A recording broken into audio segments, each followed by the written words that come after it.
Hare Krishna, everybody. Welcome back to the live studios here in Radha Lane for the daily readings of Srila Prabhupada's books, where we're step by step being elevated to the point of being able to understand Krishna and go back to the spiritual world, and to associate along the way with His Divine Grace, Srila Prabhupada, as he displays the ecstasies of his understandings and his teachings while he relishes compiling these Bhaktivedanta purports. We are so fortunate. Sanatana Goswami has something to say about the Srimad-Bhagavatam in his Srimad-Bhagavata Mahima Stotra. And it goes like this. Sarvasya Shabdi Piyusha Sarva Vedaika Satpala Sarva Siddhanta Ratnadya Sarva Lokaika Drikprada. O nectar from the ocean of all scriptures, singular fruit of all the Vedas, rich mine of the precious gems of all conclusive truths, you are the only giver of sight to all the worlds. Sarva Bhagavata Prana Srimad Bhagavata Prabho Kalidwandodidaditya Shri Krishna Parivartita. O life air of all the Supreme Lord's devotees, O Master Srimad Bhagavatam, you are the sun risen in the darkness of Kali. You are the exact image of Shri Krishna. Paramananda Padaya Prema Varshakshadayate Sarvada Sarvasevyaya Shri Krishnaya Namostume. I bow down to you who are supremely blissful to read. Your every syllable pours down a flood of prema. You can always be served by everyone. You are Shri Krishna himself. Madeka Bando Matsangin Madguru Mad Mahadana Mad Nistadaga Mad Bhagya Mad Ananda Namostute. My only friend, my constant companion, my spiritual master, my great wealth, my savior, my good fortune, my source of ecstasy, I bow down to you. Asadu sadhu tadayin atini chochata kada hanamun jagadashin mam premna ritkanta yospuda. O bestower of saintliness to the unsaintly, O exalter of the most fallen, please never leave me. Always appear in my heart and my voice with pure love. Om Namo Bhagavate Vasudevaya. Om Namo Bhagavate Vasudevaya. Om Namo Bhagavate Vasudevaya. Om Namo Bhagavate Vasudevaya. Om Namo Bhagavate Vasudevaya.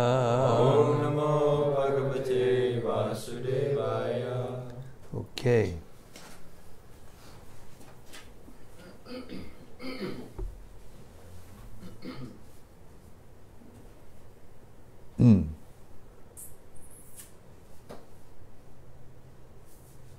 So, we're continuing to hear the prayers of Citraketu to the Lord. No, I'm sorry, this is the Lord speaking to Citraketu after he has offered his prayers. So we're actually hearing from the Supreme Personality of Godhead himself about what's going on here. Yeah, that's what's happening. Canto 6, Chapter 16, Text 52. In this world of matter, which the conditioned soul accepts as consisting of enjoyable resources, the conditioned soul expands, thinking that he is the enjoyer of the material world. Similarly, the material world expands in the living entity as a source of enjoyment. In this way, they both expand, but because they are my energies, they are both pervaded by me. As the Supreme Lord, I am the cause of these effects, and one should know that both of them rest in me. Purport. Well, welcome back. Welcome home. Hare Krishna. The Mayavad philosophy sees everything as being equal in quality with the Supreme Personality of Godhead, or the Supreme Brahman, and therefore sees everything as worshipable. The dangerous theory this dangerous theory of the Mayavad school has turned people in general toward atheism. Correct. On the strength of this theory, one thinks that he is God, but this is not a fact. As stated in Bhagavad Gita, Maya tatamidang sarvam jagat avyakta mortina. The fact is that the entire cosmic manifestation is an expansion of the Supreme Lord's energies, which are manifested in the physical elements and the living entities. The living entities wrongly consider the physical elements to be resources meant for their enjoyment, and they think themselves to be the enjoyers. However, neither of them is independent. They are both energies of the Lord. The original cause for the material energy and spiritual energy is the Supreme Personality of Godhead. However, although the expansion of the Lord's energies is the original cause, one should not think that the Lord Himself has expanded in different ways. To condemn the theories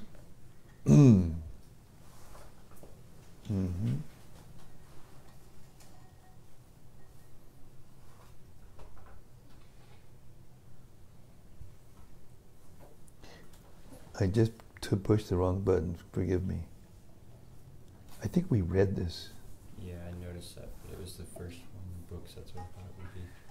It seemed kind of familiar. Gee, see, I have full faith, and it gave me the wrong. So I'm going to find out exactly what it is, and we're going to go there. 53. What's the next verse? But anyway, we'll finish this because it's a very nice purport. We'll soon have to figure out where we are. The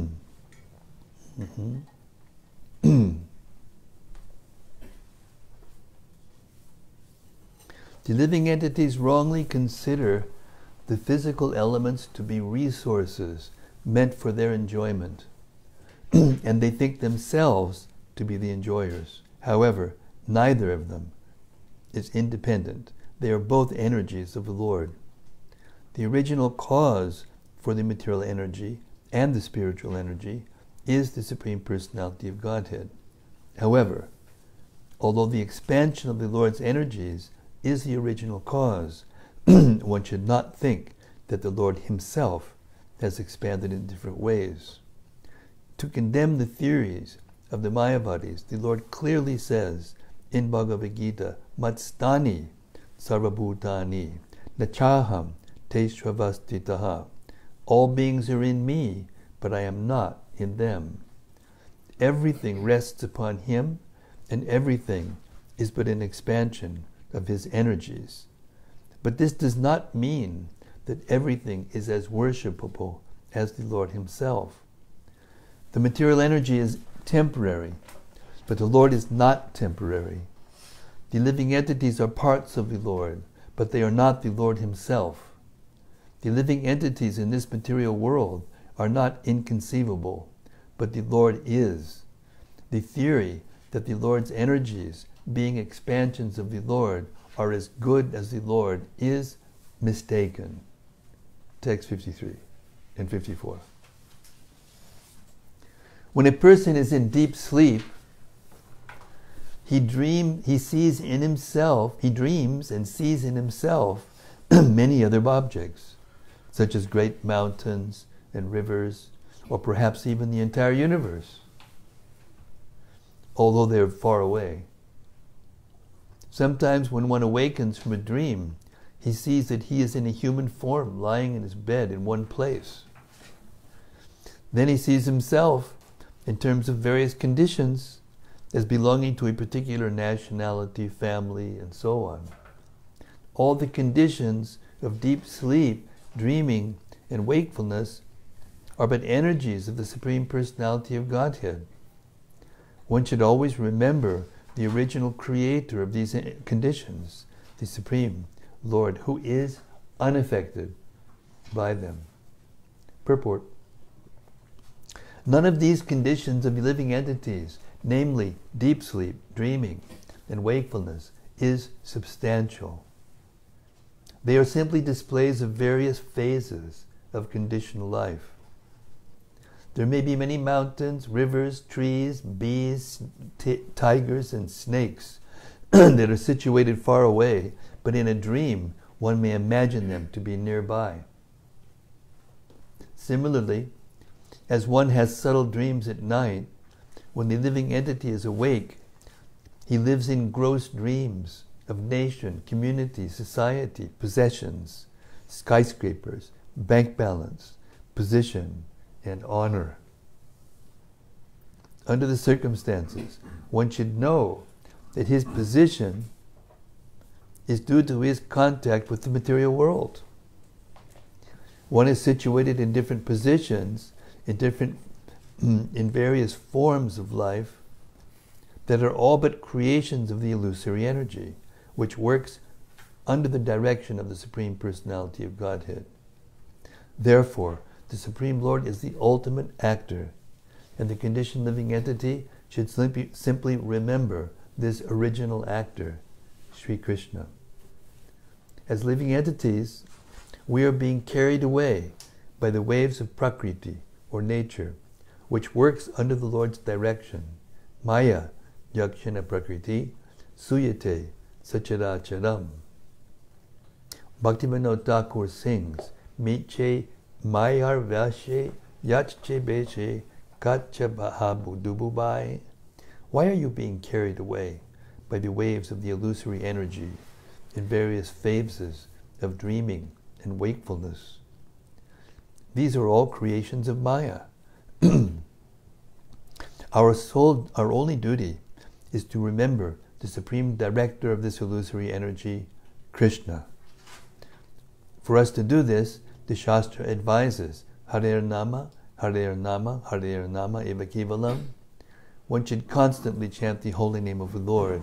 Hare Krishna, Krishna Krishna, Hare Hare. Hare Rama, Rama Rama, Hare Hare. The Supreme Lord is realized in three different phases as Brahman, Paramatma, and Bhagavan. But Bhagavan is the ultimate realization. One who realizes Bhagavan, the Supreme Personality of Godhead Krishna, is the most perfect Mahatma, Vasudevak, Sarvamiti, Samahatma, Sudurlabhaha. In the human form of life, one should understand the Supreme Personality of Godhead, for then one will understand everything else. Kasmin tu bhagavo vigyate sarvam idam vigyatam bhavati iti. Mundak Upanishad 1:3. According to this Vedic injunction, simply by understanding Krishna, one understands Brahman, Paramatma, Prakriti, the illusory energy, the spiritual energy, and everything else. Everything will be revealed. Prakriti, the material nature, is working under the direction of the Supreme Lord, and we living entities are being carried away by the various phases of Prakriti.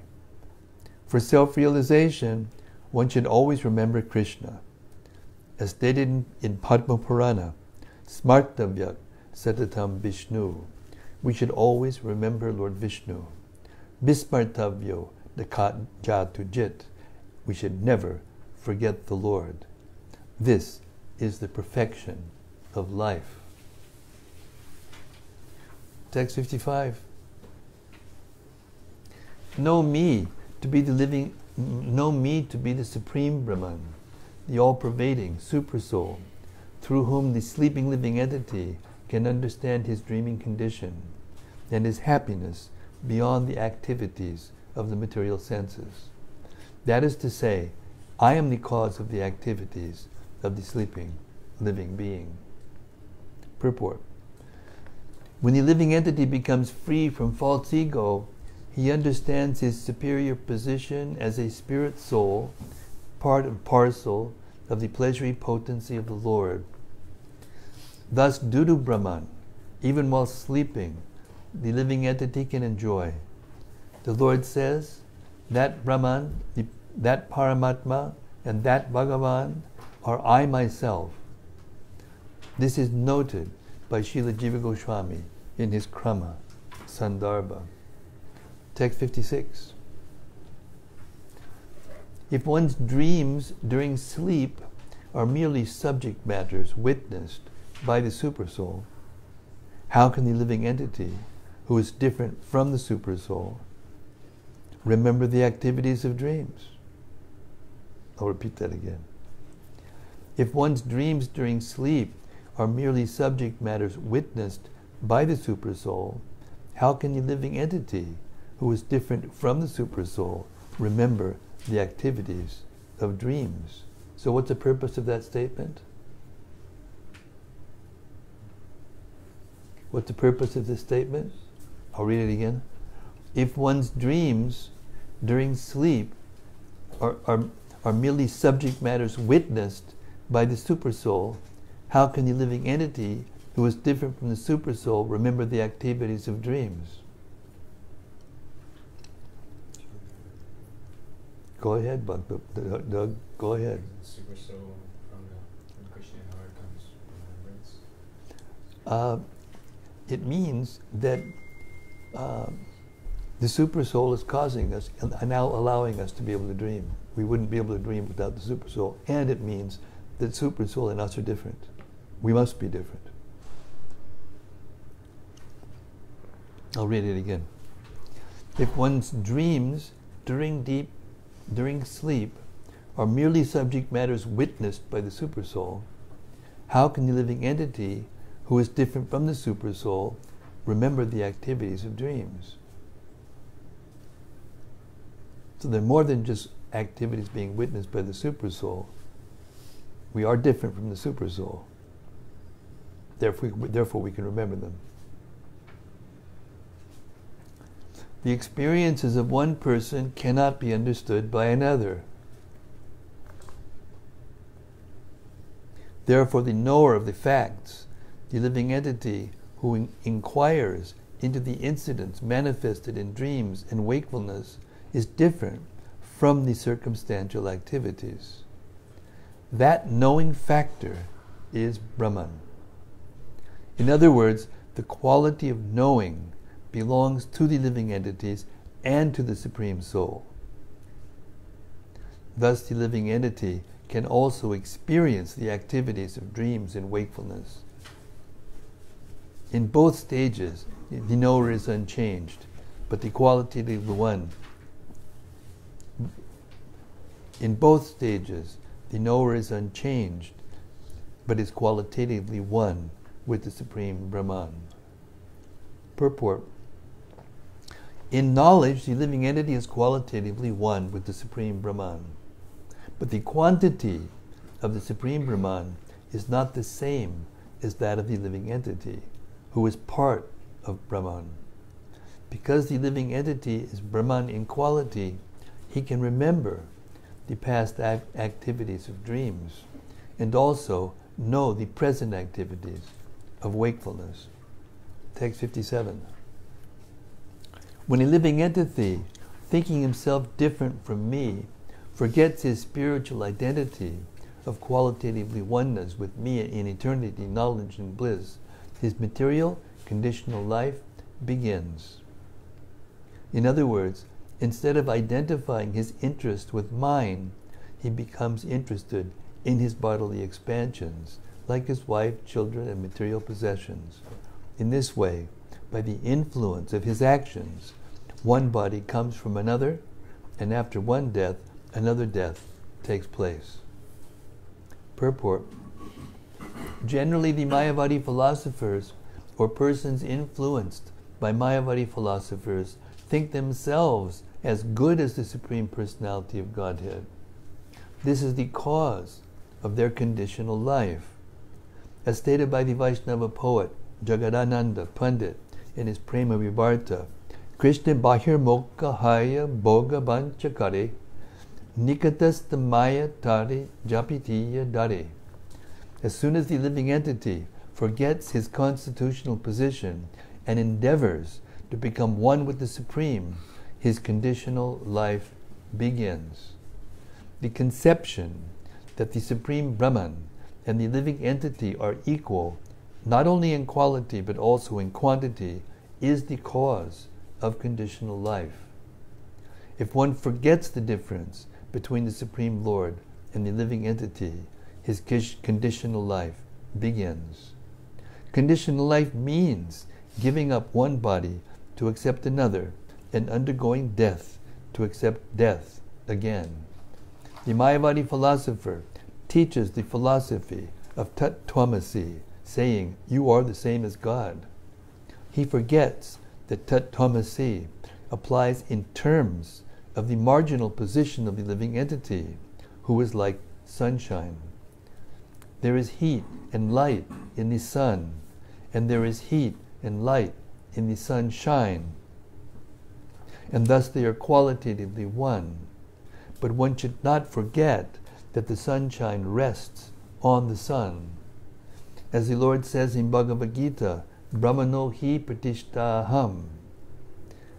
I am the original source of Brahman. The sunshine is important because of the presence of the sun globe. It is not that the sun globe is important because the all-pervasiveness of the sunshine.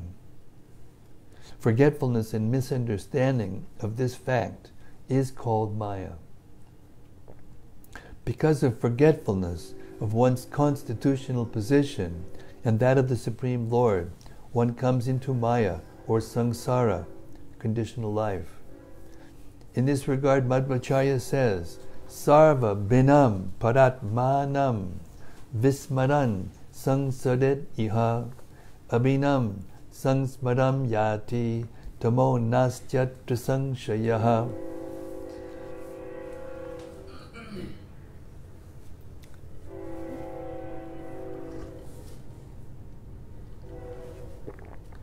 Cheers.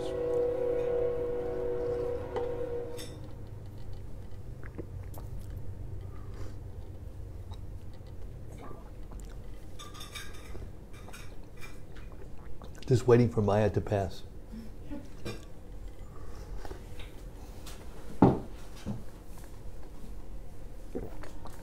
When one thinks that the living entity is non-different in all respects from the Supreme Lord, there is no doubt that he is in ignorance. Tamaha. Text 58.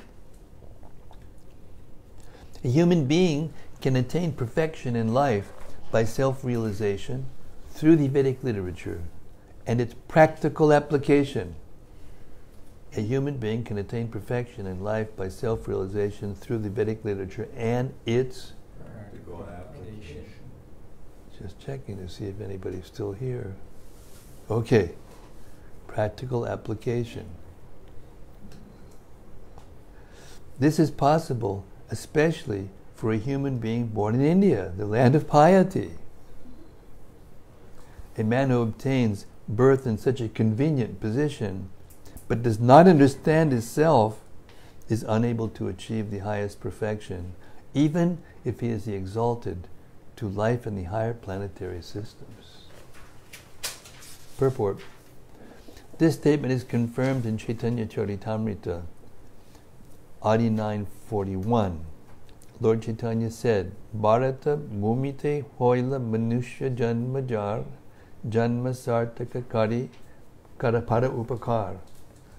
Everyone born in India, especially as a human being, can achieve the supreme success through the Vedic literature and its practical application in life. When one is perfect, he can render a service for the self-realization of the entire human society. This is the best way to perform humanitarian work. Text 59.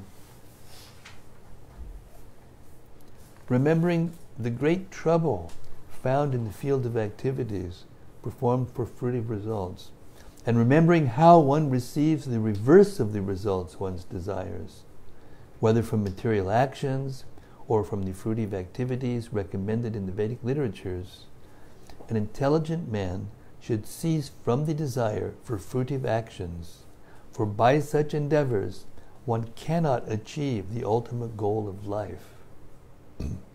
On the other hand, if one acts without desires for fruitive results, in other words, if one engages in devotional activities, he can achieve the highest goal of life, with freedom from miserable conditions.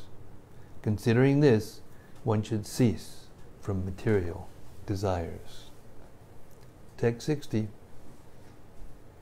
As husband and wife, a man and woman plan together to attain happiness and decrease unhappiness, working jointly in many ways, but because their activities are full of desires, these activities are never a source of happiness, and they never diminish distress. On the contrary, they are a cause of great unhappiness.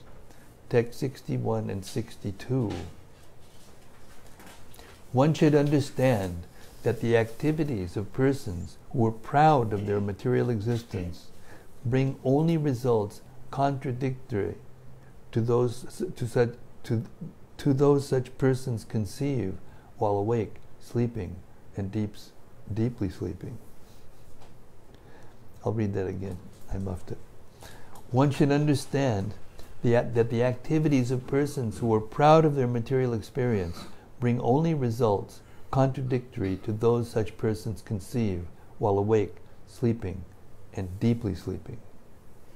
One should further understand that the spirit soul, although very difficult for the materialist to perceive, is above all these conditions, and by the strength of one's discrimination, one should give up the desire for fruitive results in the present life and in the next, thus becoming experienced in transcendental knowledge. One should become my devotee. Text 63. Persons who try to reach the ultimate goal of life must expertly observe the Supreme Person, Absolute Person, and the living entity, who are one in quality in their relationship as part and whole. This is the ultimate understanding of life. There is no better truth than this. 64. O King, if you understand this conclusion of mine, being unattached to material enjoyment, adhering to me with great faith, and thus becoming proficient and fully aware of knowledge and its practical application in life, you will achieve the highest perfection by attaining me. 65.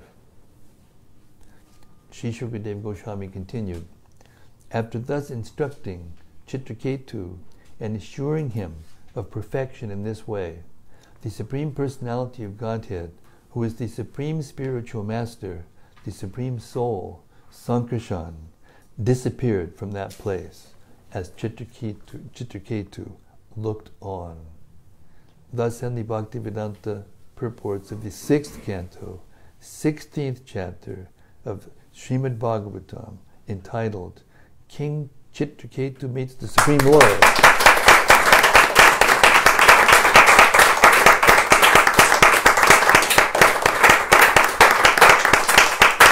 Okay, we've just taken another step forward to finding out why Vitrasura, who Vitrasura was, and why he was so powerful, even though he looked like he was a demon. Okay, chapter 17. Mother Parvati curses Citraketu. The 17th chapter is summarized as follows. This chapter describes Citraketu's receiving the body of an asura, or demon, because of joking with Lord Shiva. After personally talking with the Supreme Personality of Godhead, King Citraketu enjoyed life in his airplane with the women of the Vidyadhara planet, engaging in the congregational chanting of the glories of the Lord. He began flying his airplane and traveling in outer space. One day, while traveling like this, he wandered into the bowers of Sumeru mountain, where he came upon Lord Shiva embracing Parvati, surrounded by an assembly of siddhas, charanas, and great sages. Seeing Lord Shiva in that situation, Citraketu laughed very loudly, but Parvati became very angry at him and cursed him. Because of this curse, Citraketu later appeared as the demon Vritrasura. Hell had no fury like the woman's wrath. Right? Okay. Citraketu, however, was not at all afraid of Parvati's curse, and thus he spoke as follows. Everyone in human society enjoys happiness and distress according to his past deeds, and in this way travels in the material world. Therefore, no one is responsible for his happiness and distress. One is controlled by the influence of the material nature in the material world, yet one thinks himself the doer of everything. In this material world, which is made of the external energy of the Supreme Lord, one is sometimes cursed and sometimes favored, and thus he sometimes enjoys in the upper planetary systems and sometimes suffers in the lower planets. But all these situations are the same because they are within this material world. None of these positions has any factual existence, for all of them are temporary.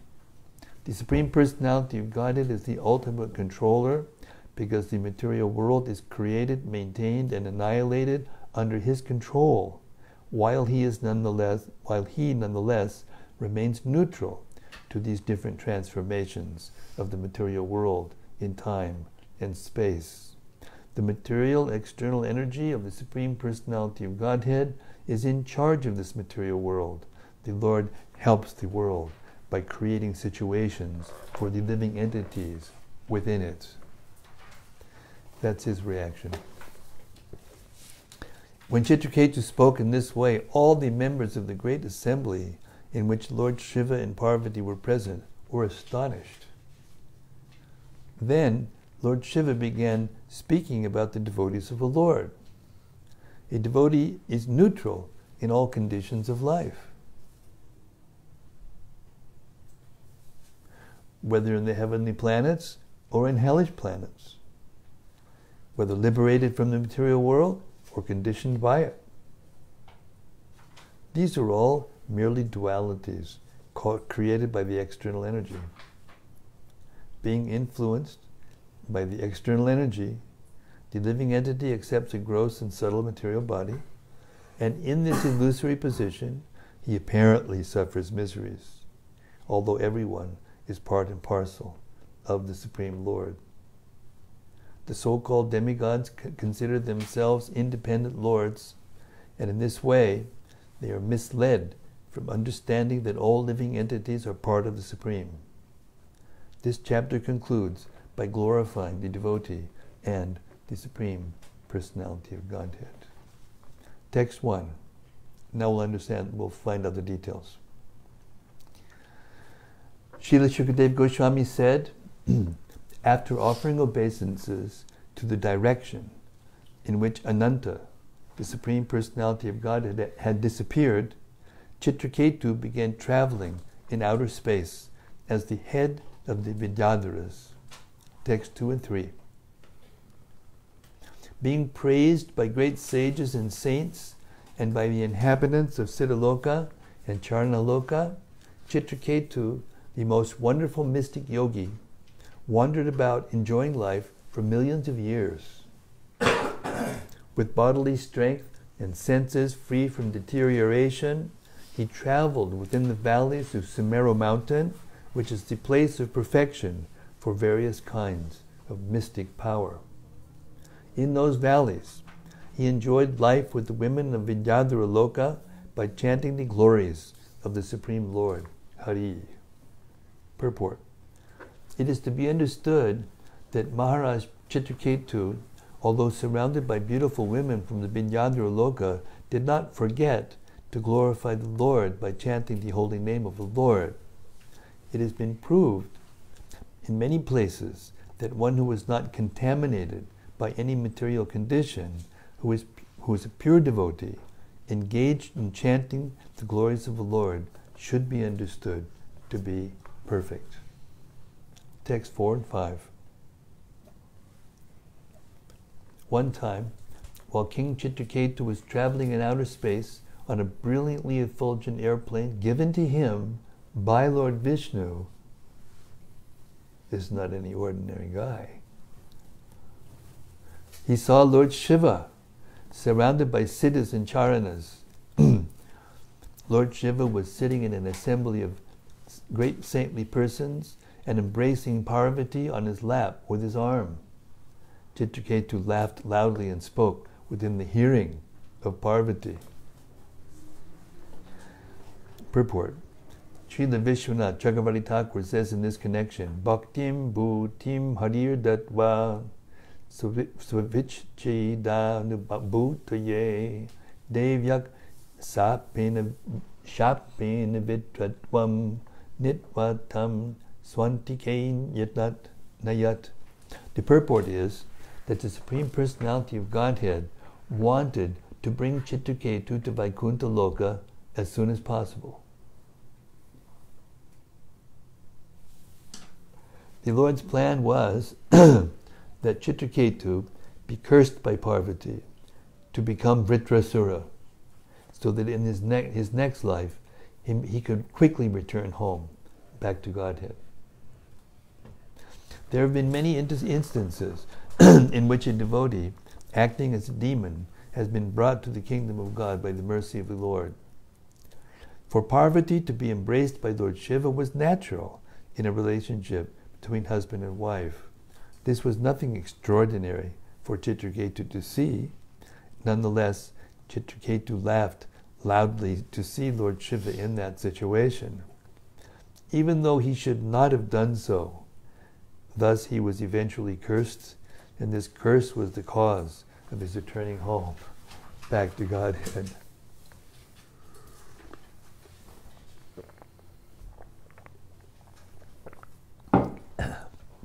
Text 6. Citraketu said, Lord Shiva, the spiritual master of the general populace, is the best of all living entities who have accepted material bodies. He enunciates the system of religion. Yet how wonderful it is that he is embracing his wife Parvati in the midst of an assembly of great saintly persons. Text 7. Lord Shiva, whose hair is matted on his head, has certainly undergone great austerities and penances. Indeed, he is the president in the assembly of strict followers of Vedic principles. Nonetheless, he is seated with his wife on his lap in the midst of saintly persons and is embracing her as if he were a shameless, ordinary human being. Purport. Citraketu appreciated the exalted position of Lord Shiva, and therefore he remarked at how wonderful it was that Lord Shiva was acting like an ordinary human being. He appreciated Lord Shiva's position, and when he saw Lord Shiva sitting in the midst of saintly persons and acting like a shameless, ordinary man, he was astonished. Srila Vishwanath Chakravarti Thakur remarks that although Citraketu criticized Lord Shiva, he did not offend Lord Shiva like Daksha.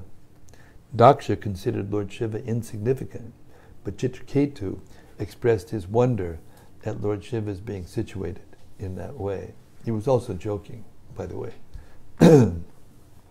Text 8. Ordinary, conditioned persons generally embrace their wives and enjoy their company in solitary places. How wonderful it is that Lord Mahadev, although a great master of austerity, is embracing his wife openly in the midst of an assembly of great saints. Purport. The word Mahavratadara indicates a brahmachari who has never fallen down. Lord Shiva is counted among the best of yogis, yet he embraced his wife in the midst of great saintly persons. Citraketu appreciated how great Lord Shiva was to be unaffected even in that situation. Therefore, Citraketu was not an offender, he merely expressed his wonder. Text 9. Srila Shukadev Goswami continued, My dear king, after hearing Citraketu's statement, Lord Shiva, the most powerful personality whose knowledge is fathomless, simply smiled and remained silent. And all the members of the assembly followed the Lord by not saying anything. Purport. Citraketu's purpose in criticizing Lord Shiva is somewhat mysterious and cannot be understood by a common man. Srila Vishwanath Chakravarti Thakur, however, has made the following observations. Lord Shiva, being the most exalted Vaishnava and one of the most powerful demigods, is able to do anything he desires. Although he was externally exhibiting the behavior of a common man and not following etiquette, such actions cannot diminish his exalted position. The difficulty is that a common man, seeing Lord Shiva's behavior, might follow his example. As stated in Bhagavad Gita 3.21, Yad yad achirate shreshtas tat tadeva tado janaha sayat pramanam kurute lokas tad anuvartate. Whatever action a great man performs, common men follow, and whatever standards he sets by exemplary acts, all the world pursues. A common man may also criticize Lord Shiva, like Daksha, who suffered the consequences for his criticism. King Citraketu desired that Lord Shiva cease this external behavior so that others might be saved from criticizing him and thus becoming offenders. If one thinks that Vishnu, the Supreme Personality of Godhead, is the only perfect personality, whereas the demigods, even such demigods as Lord Shiva, are inclined to improper social affairs, he is an offender. Considering all this, King Citraketu was somewhat harsh in his behavior with Lord Shiva. Lord Shiva, who was always deep in knowledge, could understand Citraketu's purpose, and therefore he was not at all angry. Rather, he simply smiled and remained silent.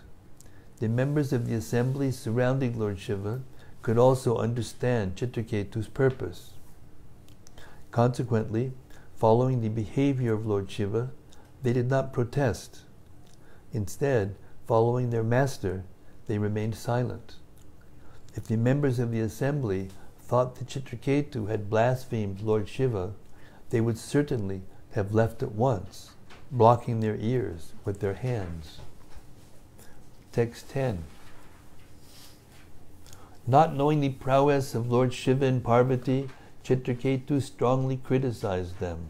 His statements were not at all pleasing, and therefore the goddess Parvati, being very angry, spoke as follows to Citraketu, who thought himself better than Lord Shiva in controlling the senses.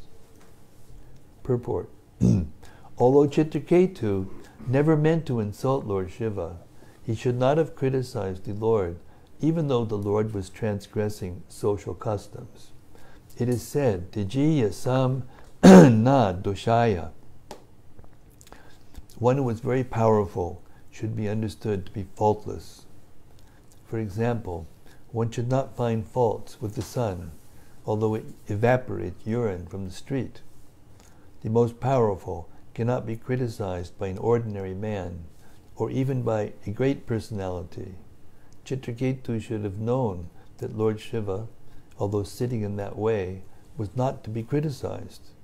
The difficulty was that Citraketu, having become a great devotee of Lord Vishnu, Sankarshan, was somewhat proud at having achieved Lord Sankarshan's favor, and therefore thought that he could now criticize anyone, even Lord Shiva. This kind of pride in a devotee is never tolerated. A Vaishnava should always remain very humble and meek and offer respect to others. Trinadapi sunichena turorapi sihishnuna amanina manarena kirtani yaksarahari. One should chant the holy name of the Lord in a humble state of mind, thinking oneself lower than the straw in the street. One should be more tolerant than a tree, devoid of all sense of false prestige, and ready to offer all respect to others. In such a state of mind, one can chant the holy name of the Lord constantly. A Vaishnava should not try to minimize anyone else's position. It is better to remain humble and meek and chant the Hare Krishna mantra. The word nirjitat ma bimanine indicates that Citraketu thought himself a better controller of the senses than Lord Shiva, although actually he was not. Because of all these considerations, Mother Parvati was somewhat angry at Citraketu. Text 11.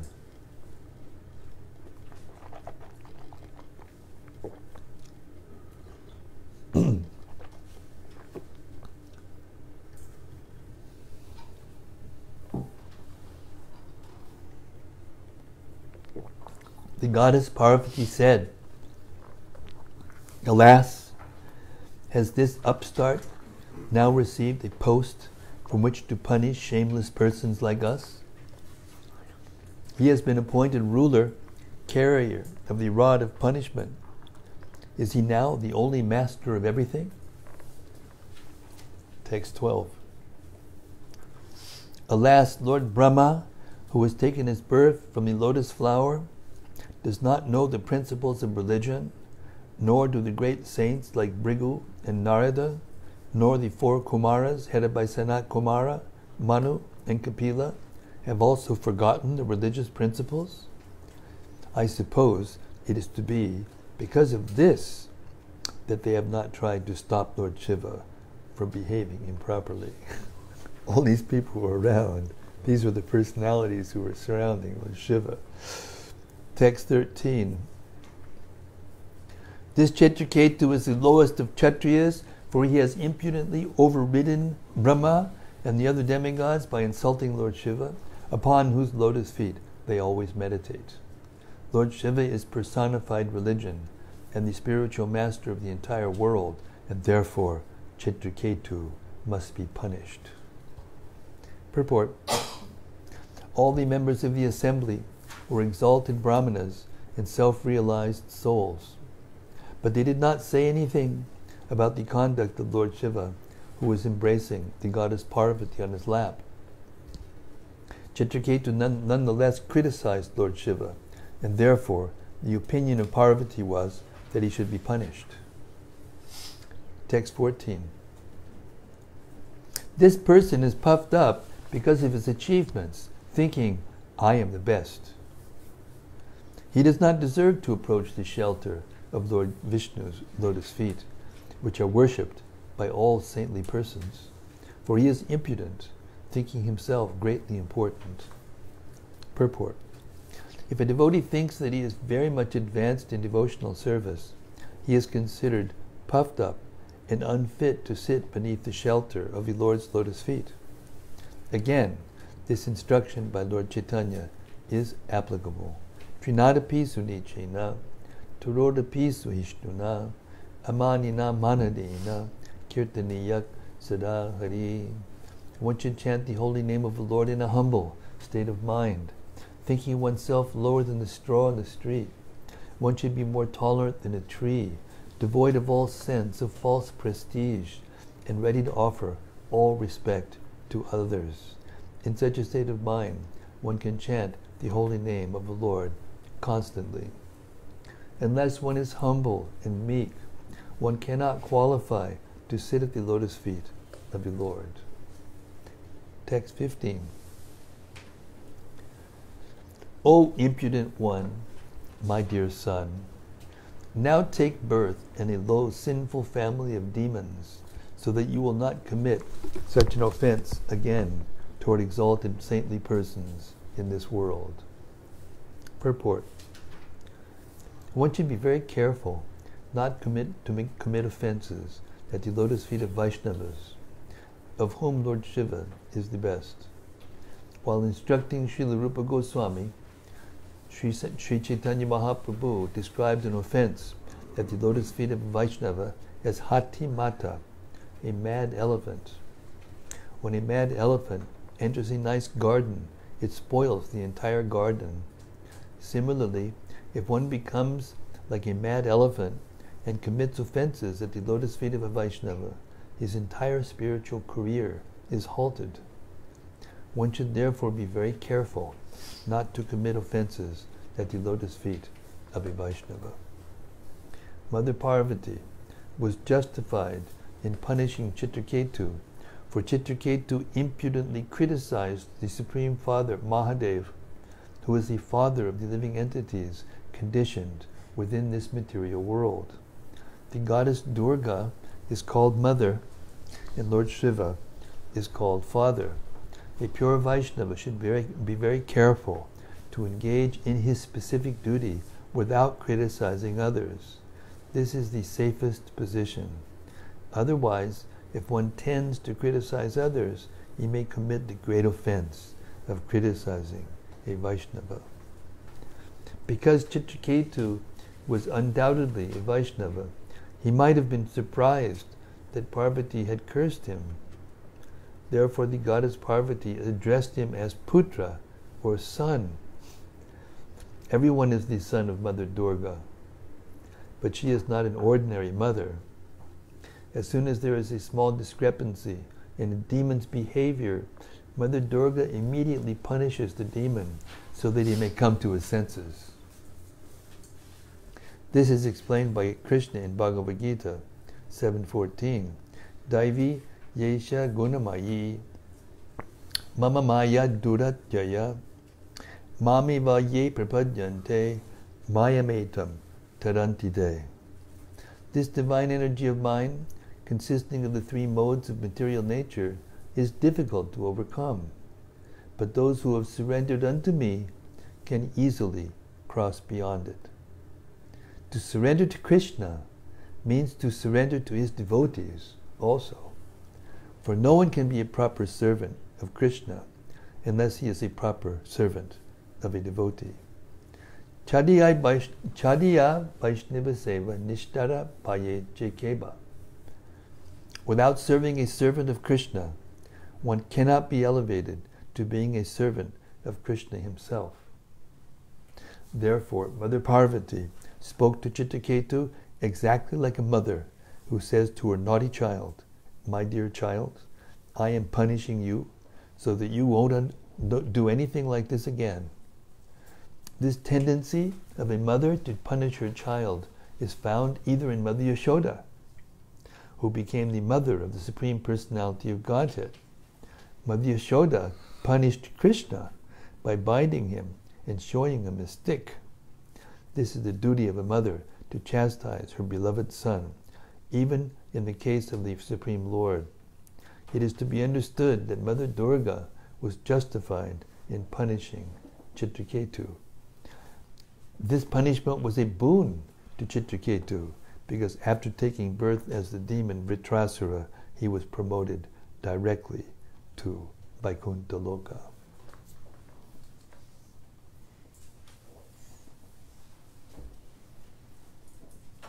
We'll stop here for tonight.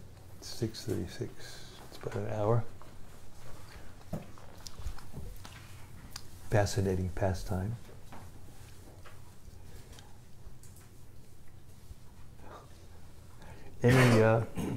Any comments, reflections, meditations? Yes, Bhakti Jan, we've missed your comments. Go ahead. I guess to clarify, I guess it kind of explained it a little bit in the report, but destiny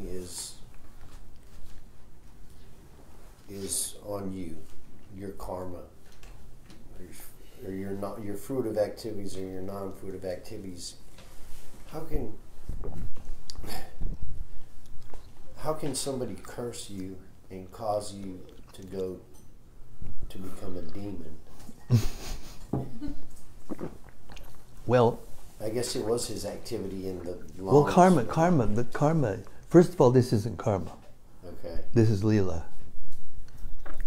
These activities are going on between very, very exalted souls, as we will hear, as this story progresses in the purports and verses. We'll hear how actually Lord Shiva and Lord Citraketu spiritually were on the same level, in the sense that they were both pure devotees, and he was actually just joking with him, and Lord Shiva was taking it as a joke also. But then we'll also hear about the nature of Parvati and how she and why she acted to protect, her husband. There's a lot more to that. There's a lot more to it.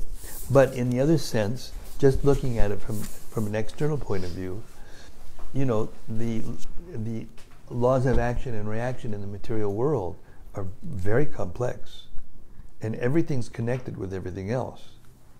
It's just like the body. If there's something going on here, sometimes you can feel it all the way down there. You may have a knot right here, and you can feel it, down there somewhere, because it's all connected.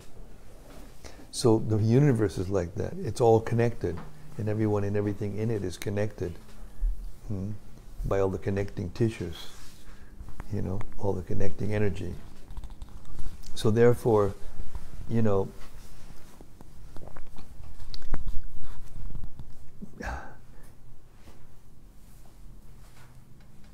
Parvati cursed because she's got her thing, and he's taking the curse because he's got his thing. I mean, I'm just talking about externally now. Right. It is pastime, it's lila. It doesn't exactly go by this law. Okay. But to understand this kind of thing in terms of karma, this is not karma exactly. This is Krishna arranging for Citraketu to come back faster. Ultimate. Yes. Because you weren't here when as the thing was unfolding. Citraketu, he and became very fallen, and became so much in lamentation that he got special mercy from Narada Muni. Got to hear his dead son speak spiritual knowledge, and he got, therefore, by his response, which was very nice, Narada Muni took compassion on him, gave mantra, that would give him perfection, and then he followed that instruction very strictly, and he got to perfection and saw Vishnu face to face. So from that point on, he was in a very exalted position, So he became favored by Vishnu, and he got direct instructions to Vishnu. So this is all actually a leela to get, Citraketu back to the Supreme Lord faster. Very layered. A lot of, and then Bhagavatam is like that. Every single verse has got so many things. Every purport has got layers and layers and layers of meaning. I was talking to, who was I talking to today? I talked to 4 or 5 people, 6 people. Anyway, someone told me, and I've had the same experience myself, that he was reading the Bhagavatam and he had just read it, and last time he went through and he came up across something that it was like he was reading it for the first time, even though he had been through it, 3 times or so. So it's like that. There's different layered meanings, and you'll be allowed to go into those meanings as you become more qualified. I've already learned something new already. Yeah, and it'll keep going like that. They're talking to somebody who's been doing this for 47 years, and now, even today, as I read it, I'm just amazed. It's like some of the things I hear, like I'm hearing it for the first time. And the ideas, these subtle ideas, easier to understand. sometimes when we first hear it, especially these intricate philosophical purports, it'll kind of go by us, you know. We may catch a little something, but next time and the next time and next time, if you keep sincerely hearing and not giving up and being determined, you'll get more and more, deeper and deeper realizations until you can see everything. That's why Sanatana Goswami said every syllable, from every syllable pours forth a flood of prema. Thank you. Hare Krishna. Thank you.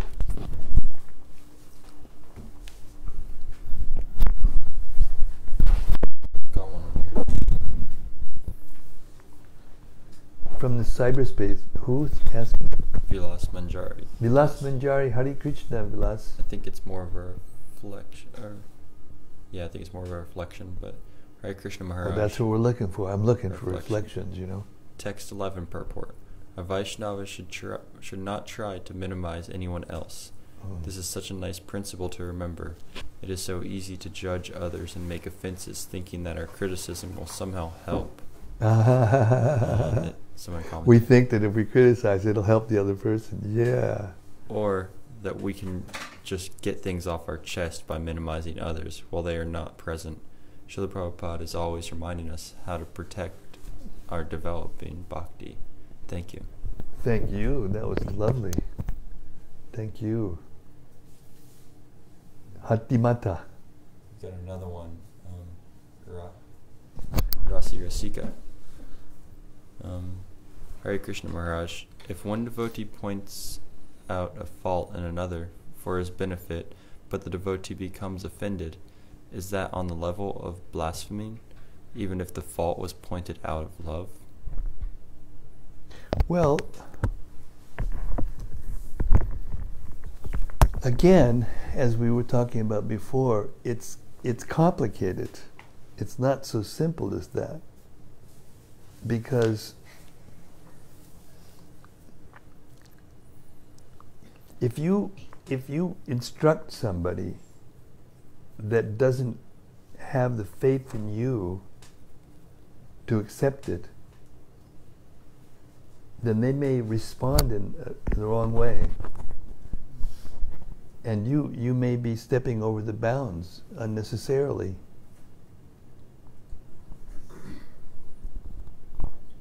I mean, Raghunath Bhatta Goswami was famous for this. He did not hear anything negative about anyone. And as soon as anybody said anything negative about anyone in his presence, he would immediately leave. He would not allow anything negative go in his brain, in his ear. And he was famous for reciting the Bhagavatam in beautiful tunes. He recited the verses in different tunes, and he would recite in front of the Goswamis and even in front of Lord Chaitanya in Jagannath Puri, and Lord Chaitanya would be in ecstasy. So it's like this: the consciousness. We put our consciousness, the consciousness we're in, we put that into whatever we do. So if you're saying that the person is criticizing out of love, then if you actually are criticizing out of love, then you should be able to perceive whether or not you are actually meant to do that, if you're actually in love with the person. So, on the other hand, if a person hears something about himself from a person who is a well-wisher and who is in a position to give that, in other words, it's the spiritual master, the teacher, the superior, the parents, whatever, and he becomes offended, then that means that's his problem. That's his problem. So both things can be true. It depends. Each situation is unique, and each situation has to be judged, on its own merit. You can't make sweeping generalizations about this subject. Better to be on the safe side And don't criticize anybody unless the person is your subordinate, clearly. And unless the person is doing something that clearly is harmful to others and harmful to himself.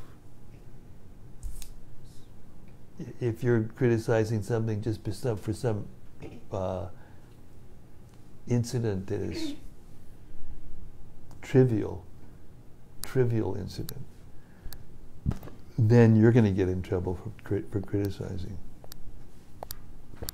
I will. Can I present evidence to the court? Maybe be the judge. You be the judge.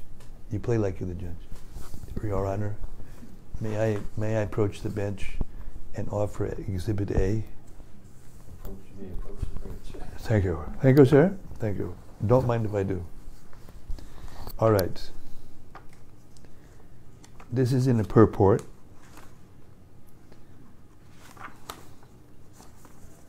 Famous purport.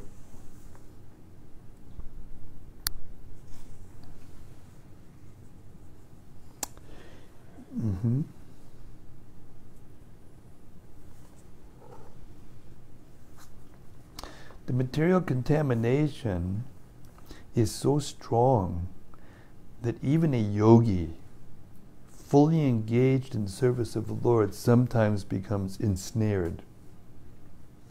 But because Krishna consciousness is so strong, such an occasional fall down is at once rectified. Therefore, the process of devotional service is always a success. No one should deride a devotee for some accidental fall down from the ideal path. For, as explained in the next verse, such occasional fall downs will be stopped in due course. And as soon as a devotee is completely situated in Krishna consciousness. Therefore, a person who is situated in Krishna consciousness and is engaged with determination in the process of chanting Hare Krishna, Krishna Krishna, Hare Hare, Hare Rama, Rama Rama, Hare Hare, should be considered to be in the transcendental position, even if by chance or accident he is found to have fallen. The word sadhu eva, he is saintly, is very emphatic. They are a warning to the non-devotees that because of an accidental fall down, a devotee should not be derided and should be still considered saintly even if he has accidentally fallen down. And the word mantavya is still more emphatic. If one does not follow this rule and derides a devotee for his accidental fall down, then one is disobeying the order of the Supreme Lord. The only qualification of a devotee is to be unflinchingly, exclusively engaged in devotional service. What is that verse? 930. Apichet surudacharo bhajate mamananyabhak sadhureva samantavyak samyak vyavasito hisaha. So therefore it's better, especially if you're among devotees, and devotees who are chanting Hare Krishna, and the question was, if you correct someone, well, if you correct someone who's chanting Hare Krishna, you may be making an offense yourself.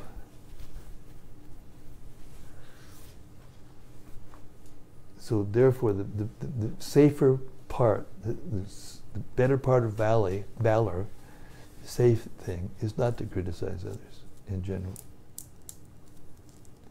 Of course, if you got a kid and you're being a rascal, then he has to criticize you. No? Oh, I see. This is what it is it?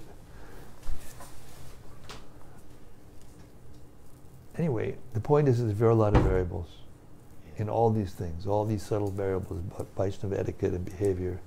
We have to be very careful and better, especially if we're relatively new, neophyte, especially if we're talking about a person who may be superior to us or maybe,